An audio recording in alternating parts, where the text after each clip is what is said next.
Good morning, everyone. How are you doing this morning? Yes, excellent.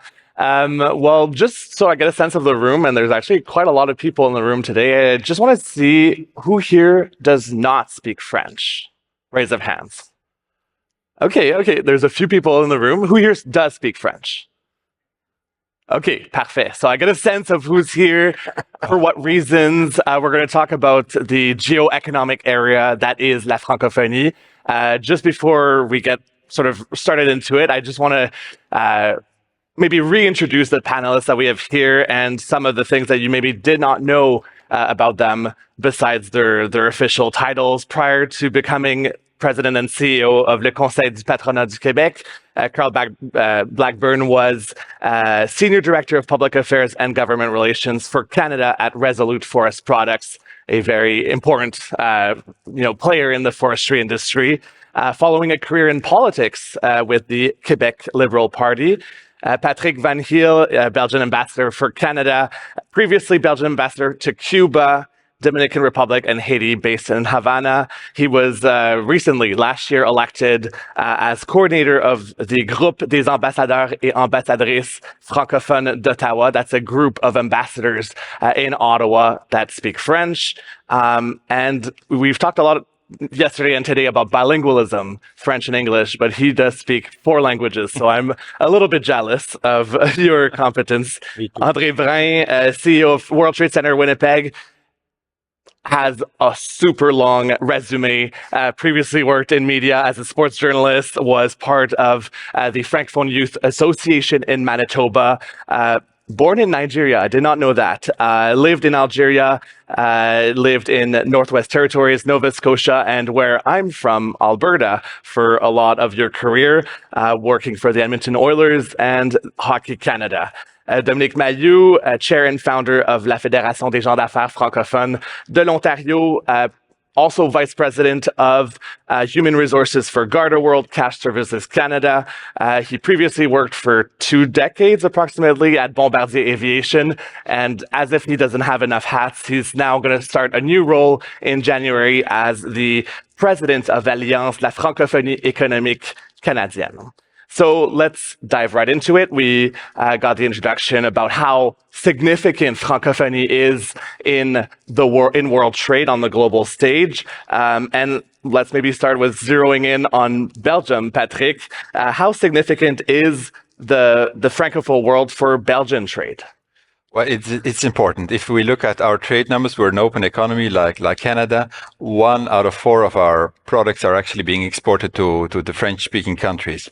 But just look at our where we are situated. We have a big neighbor to the south, which is France, and it occupies a huge place, of course. And then other French-speaking countries also within Europe take a big place. But where we see the added value of the Francophonie is really to diversify. And I think it's something Belgium and Canada have in common. We do too much trade with our neighboring countries. So for us, the Netherlands, it's Germany, it's France. And we use the Francophonie to diversify, to do more trade with the French-speaking countries, also in Africa, with Canada, of course. And we see there an opportunity to grow, because when the introduction was given, speak about 321 million people that actually speak French. But if you look at the statistics, in 2050, there will be 750 million people that speak French. If you look, it's the 5th language in the world. It's very international. I think that's the added value of the Francophonie for us. So that's important. Yeah. Same question for Quebec. How important is it for Quebec businesses to sort of zero in and do business with other Francophone markets across the world? First of all, thank you very much for this invitation. It's the first time I will talk about Francophonie Economic in English. And you will see the English is not my first languages. Then I think you will apologize at the beginning if it's not clear, but you can ask the question in French. It will be a pleasure to French if you want. But it's very important. When you have 321 million people speaking French in the world, and if I had 10 more years, then in 40 years from now, we will have more than 1 billion francophones all around the world. The 3rd languages in the economic sector is the French. We are present in the 5 continents. And when we look at where's to be the big augmentation of the francophone population, it will come from the Africa country. Absolutely. And their needs and our needs sometimes are very complementary.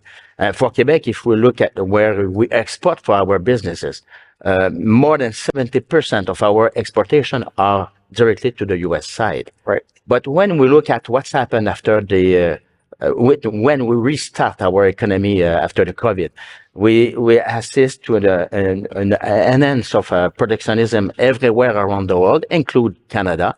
And in that way, I think it's a good thing to do to create, develop, and explore some new markets to do business, to see where we can find some new customer for our business, where we can have access to some investor in our country.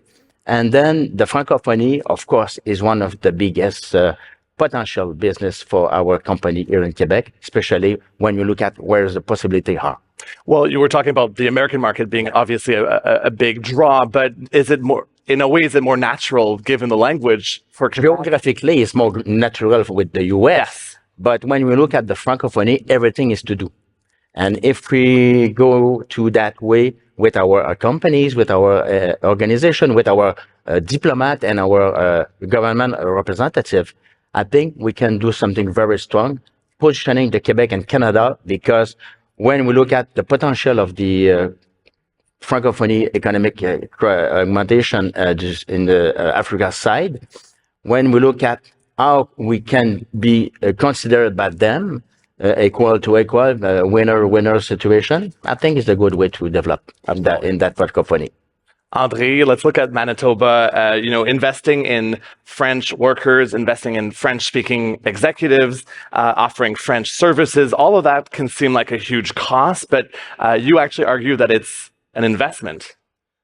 Without a doubt. And I think you need to view it as an investment. And I think the way I see it and the way we always talk about it is that it's added value for Canada as a market, that we have two languages, that we have a lot of bilingual people. It doesn't mean that everybody has to be bilingual, but we have access to that bilingual market for it. And I feel that in Manitoba and Western Canada, obviously it's a different play, it's a different story, but there are francophones, but there's also the immersion population that has increased, and immersion schools registrations continue to increase. So there is an advantage to bilingualism. We've seen it. For those who saw the panel yesterday, Pollard Banknote in Winnipeg is a great example. They saw an opportunity in the francophone markets. They ensured that they had bilingual staff to be able to have those conversations, and it increased their business. And they're a global industry, and no doubt, my guess is, knowing them and the way they're thinking, they're looking at Africa and saying, okay, they may not be a market today, but this is an investment so that we're ready to hit the ground running as that number of francophones increases in the world. And I think businesses need to view it that way. I think governments need to view it that way. We all need to. It seems to be, I would say, as somebody in Western Canada, it's when all of a sudden a business from Belgium or France comes, all of a sudden, it's important that we have bilingualism, but we need to be working on it all the time. We need to be investing on it all the time.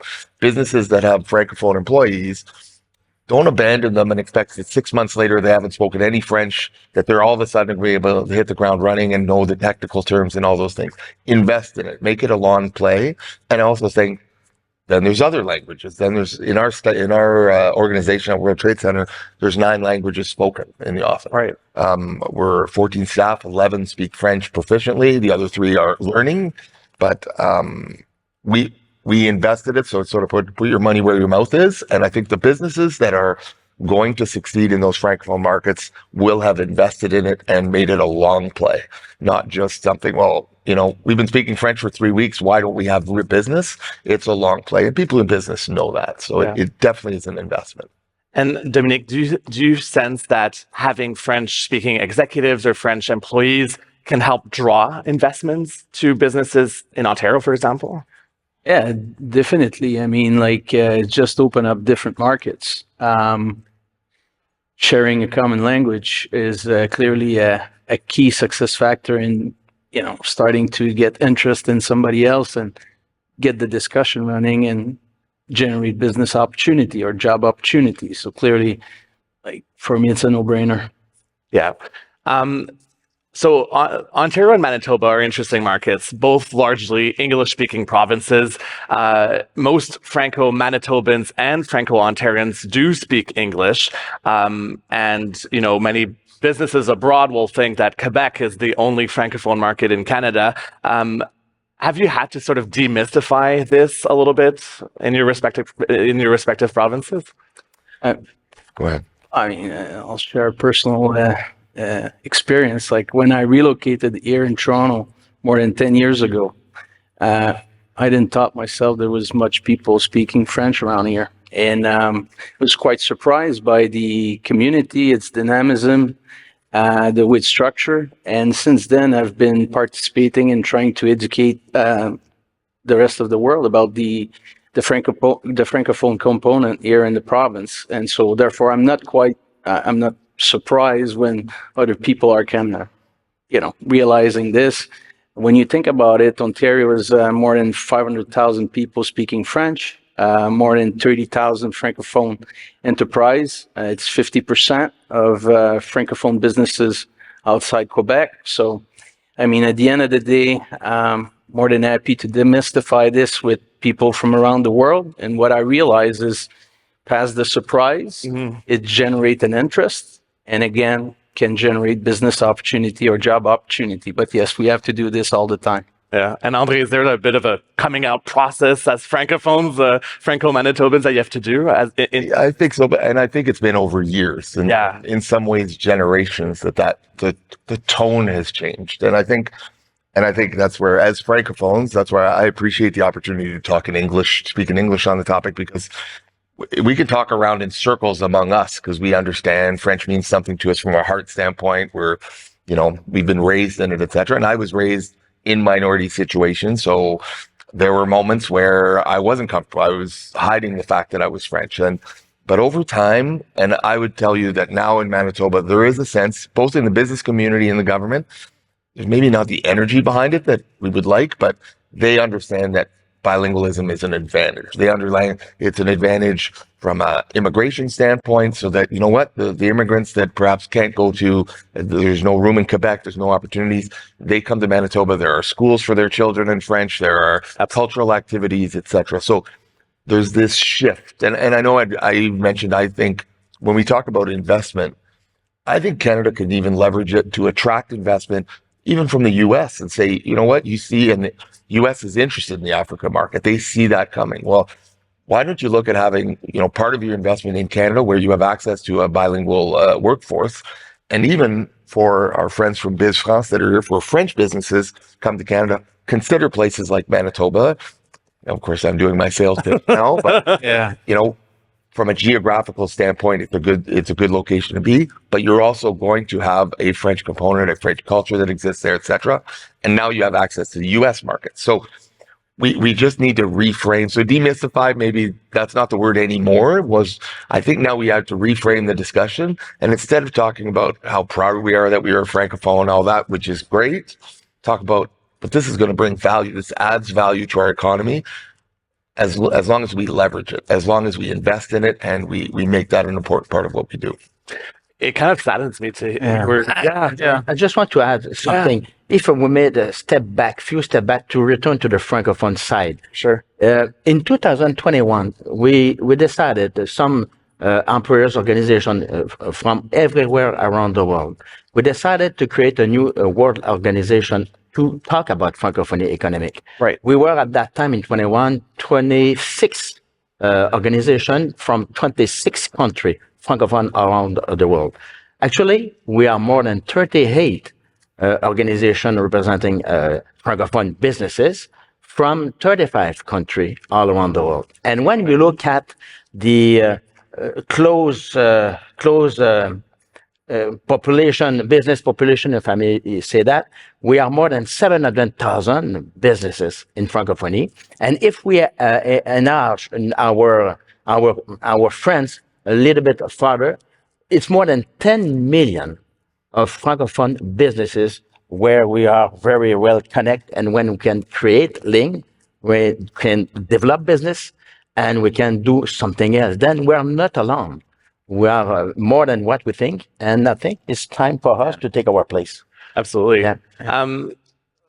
I wanted to get back to you about, and it's something we discussed in the panel yesterday. I don't know, maybe I recognize some faces. Some of you were at the panel yesterday, and we were talking about how a lot of Quebec businesses don't pierce into the rest of the Canadian market, and how a lot of Canadian businesses outside of Quebec or abroad don't get into the Quebec market, and perhaps because of the language laws. So is there a bit of education to do on your side to see, well, this is maybe not such a scary thing and such a big barrier to overcome to be able to do business in your province? I think the most important thing we have to do is what we're doing actually. We need to talk about that. Yeah. We need to address and to fix the reality of our businesses, of our country. And of course, we would like to make more businesses with Ontario business, British Columbia business. And the event we have today and where we have the capacity to exchange each other, I think is a very good thing. And if I had something about Dominic and the new business Francophone organization here in Canada, Right. where they are very well involved. So Richard were one of the key player on that creation of the new organization. And I think more we will talk together, more we will talk about Francophonie economy, more people we will to say that it will create link, it will create certainly some opportunities to create and develop business. And we should use our borders like, if I may use this expression, like a jump to create this Francophonie space. And I think everything is to do, and I would like to participate and to attend at that. But concretely, there's very concrete fears about getting into the Quebec market because of Bill 96, language laws. People are thinking, "Oh, I have to have." I will take care with when I will talking about because some people maybe say Intimidated. I'm going to think about returning politics, but the fact is not that. And the fact is, you're right. Yeah. The message we send to all the other world, we are not open to do business. And we need to change to fix it. Okay.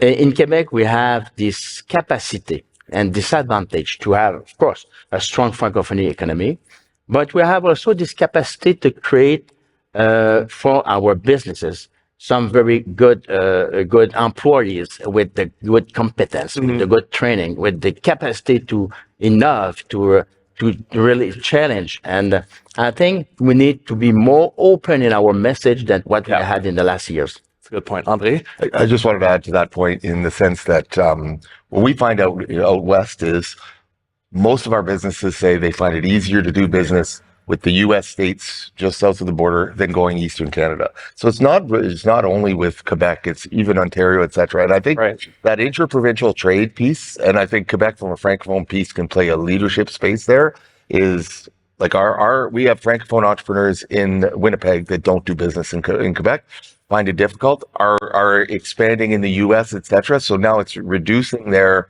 interest in the French market. So I think we can do a lot better as a country as well from exchanging, and great to hear those words from Mr. Blackburn. But I think all of us, I think we need to grow trade. So those obstacles, those barriers, even interprovincially, we need to find ways to reduce them so our businesses can grow locally within the country.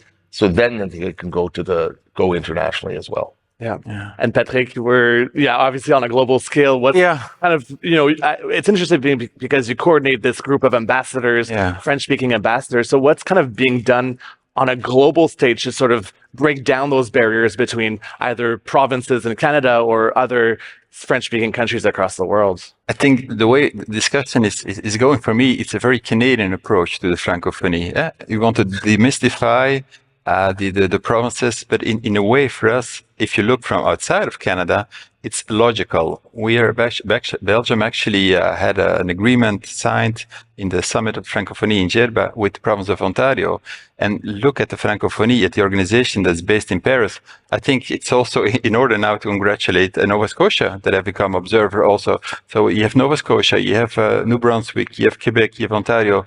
And so from international point of view, it's a lot of domestic discussion, whereas we see and also the group of the French-speaking ambassadors. So it's a group that we unite all the ambassadors in Ottawa that either member, associate member, observer with the Francophonie. So it's a big group. It's 50 members, and we have an extra one because we added Chile. So the Francophonie is still growing. So we added Chile at the recent summit, and we use it as a platform to give this more positive message about the Francophonie. Indeed, the opportunities we spoke about Africa, but I've traveled alone as Belgian ambassador, but I've also traveled with my group of ambassadors, and we found everywhere in Canada French-speaking people, organizations. So it's always a party. So we do want to bring this positive message that it's about networking, creating these opportunities.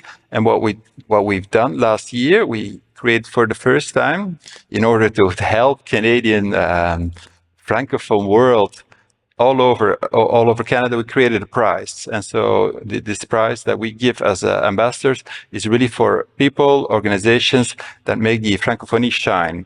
It's of course with Quebec, but it's also with the other provinces. We make sure that in the jury we have people from all over Canada. We have no problem finding the people or the candidates. Last year we gave a prize to Théâtre Molière in Winnipeg.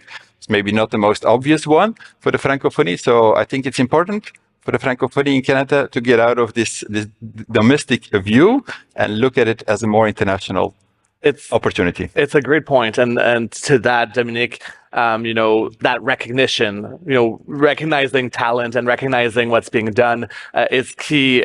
What else is being done? I know l'Alliance de la Francophonie économique canadienne just started up last year, I believe. So what can be done and what needs to happen to sort of build and reinforce that geoeconomic francophonie? Yeah, very good question. I think for me, there's 5 key pillars. The first one is really the presence of organized business network like FGA, like CPQ, like l'Alliance, which are really like promoting this idea and generating connection between business leaders. So that's number one.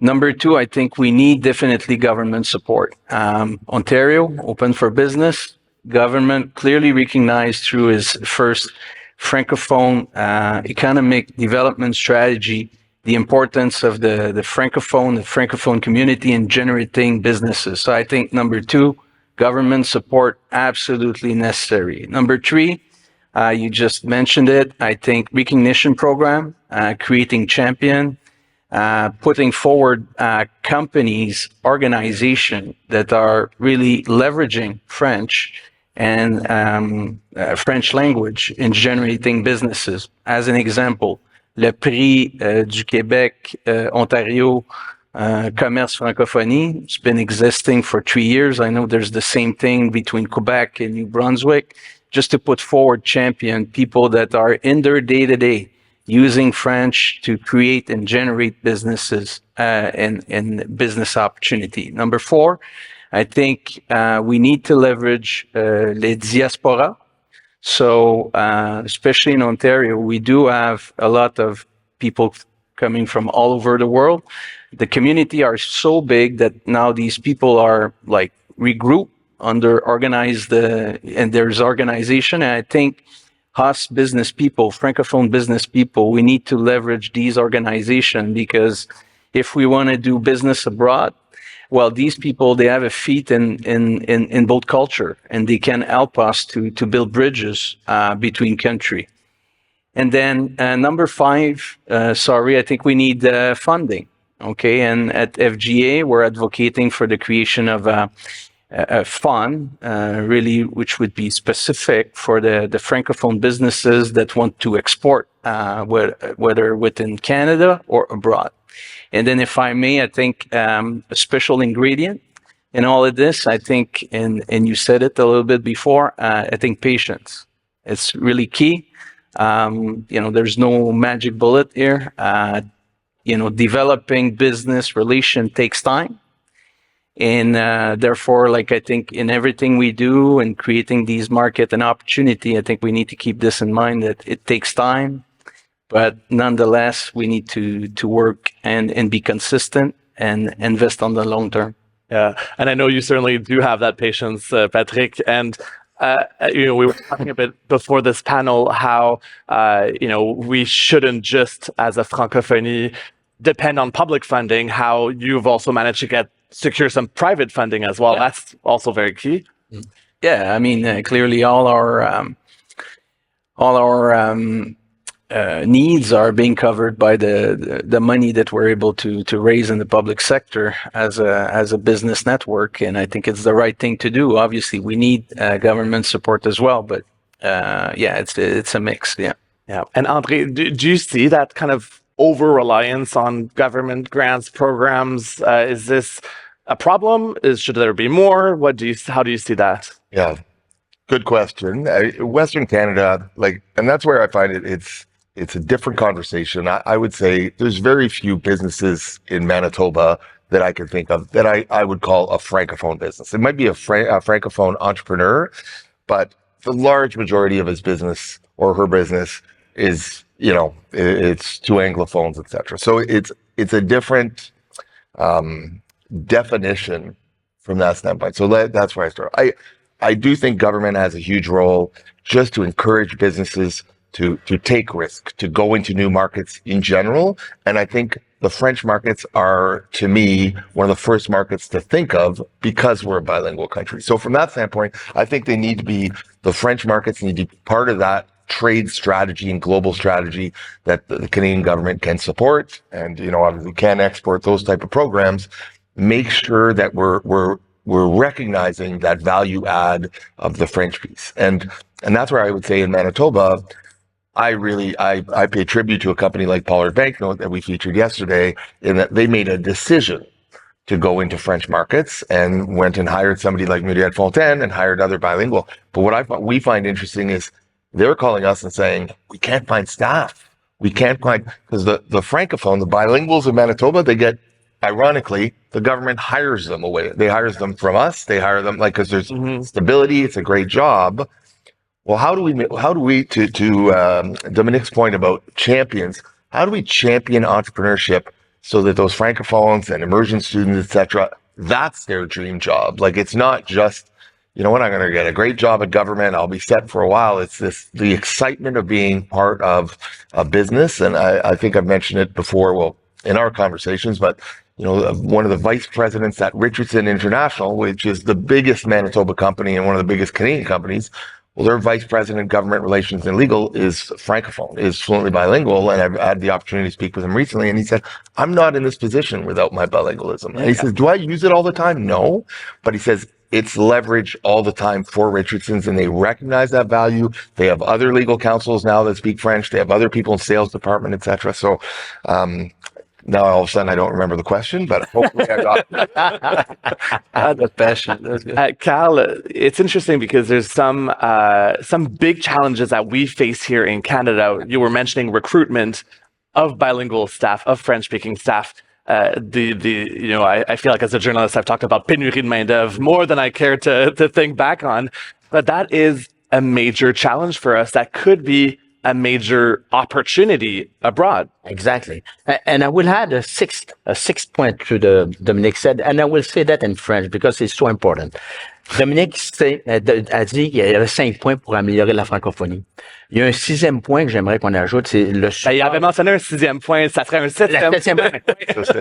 Le support d'organisations internationales. Ouais. Et je donne l'exemple suivant de l'Organisation internationale de la francophonie. Il y a une dizaine de jours, Dominic, moi, Richard, je vois Sylvie qui était... Nous étions plusieurs représentants de la francophonie canadienne, économique canadienne, reçus par l'Organisation internationale de la francophonie, donc par une instance gouvernementale en soi. Et je trouve que depuis quelques années, on parle beaucoup plus de francophonie économique qu'avant. Et ça vient donner un sens, je dirais également, avec beaucoup d'humilité, mais je pense que ça vient donner un sens important à l'OIF. Et dans ce contexte, l'OIF peut absolument nous ouvrir aussi des opportunités et on a créé ces liens, ces espaces qui font en sorte que leur diplomatie, leurs rencontres, leurs échanges entre gouvernements, ne viennent pas contrecarrer, au contraire, viennent supporter les échanges et les relations d'affaires que nous avons. Et dans ce contexte-là, c'est pas un contre l'autre, mais c'est tous ensemble pour favoriser ce qui nous unit, c'est-à-dire notre langue et en faire un vecteur de croissance économique. Now, we talk about challenges. Yeah. Well, before I get that, I just wanted to, for those people that don't speak French, I just wanted to quickly summarize what you just said. So the importance of having supports from the international organizations like l'OIF is key, because for a long time we've been talking about francophonie as, culture and the historical significance of la francophonie, but it's now time to reframe it as an economic reality. The question about challenges. We have a story to tell. We have a story to tell on the business stage. About challenges. We were talking about recruitment and how it's very difficult to fulfill a lot of positions. But a lot of these very talented, competent workers could come from abroad, from other francophone markets. This is the most important thing when we talk about the possibility we have to mix our issues here in Quebec or in Canada with some other countries, especially with Africa. Yes. When we think about that, we are going to be more than 1 billion francophone in the 40 years from now. Right. 70% of that francophonie will come from African country. Nearly 3/4 of that population will have under 30s. Then can you imagine the major issues they will have with that? But their issues could be an opportunity for us. And when we talk about the labor shortage in Quebec and in Canada also, we have an aging population. And we will continue to talk about the labor shortage for the next 20 years to come. And our issues here maybe could be the opportunity for them. This is why we need to be there. We need to create link. We need to talk together. We need to create advantage discussion. And for now, the Canada is not yet well represented in that specific place in the world. And we need to do more because we have a place to take. And if we're doing our thing correctly, we can be more stronger, more efficient for their issues with our issues here in Canada. Absolutely. Patrick? Yeah, I don't want to be the spoiler here today, but the main issue actually for the whole group of the French ambassadors is also Canadian politics towards actually looking for skilled labor outside of Canada. It's a very sensitive issue. I don't think when we speak, we use our group as a platform towards Canadian authorities, also to provincial authorities, not only federal. That's actually the main point that we bring. I think the solution there is to speak about partnerships. Just going outside, organizing a foire where you can recruit skilled people. There's international rules to be respected. And I think we want a win-win. Exactly. So there's partnerships that you can do in terms of universities. When your universities, for example, that's what Belgian universities do. We invest in Africa because we also have shortages in our labor market. And then it's a win in the sense that at least half of the students will stay they will be trained and stay in the African country. And then the others will come to Belgium. So yeah, when you speak about labor shortages and looking for talent, be careful because it's very sensitive outside of Canada. And in terms of the language, I think, there is a shortage.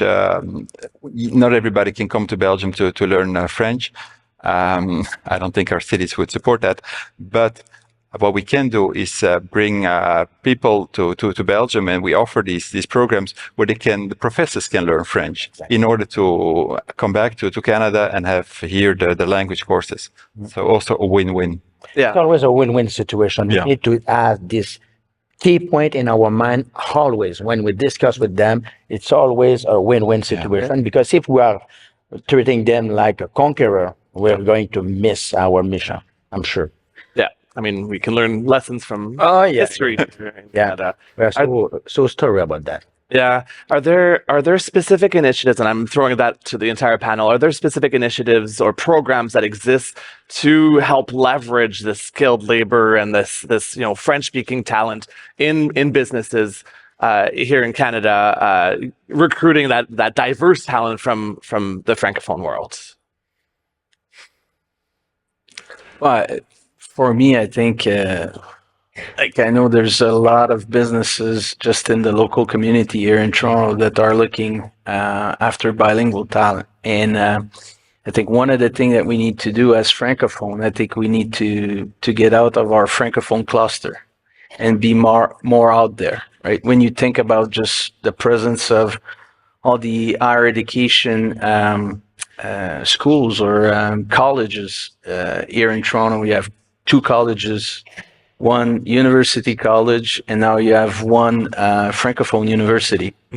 So we do have the pipeline, we do have the talent, but somehow we still need to market ourselves out there and make sure that people know that we exist and the talent is there and ready to be employed. So I think we need, and especially the Francophone business community needs to help build these bridges between the education system, Francophone education system, and the broader business community.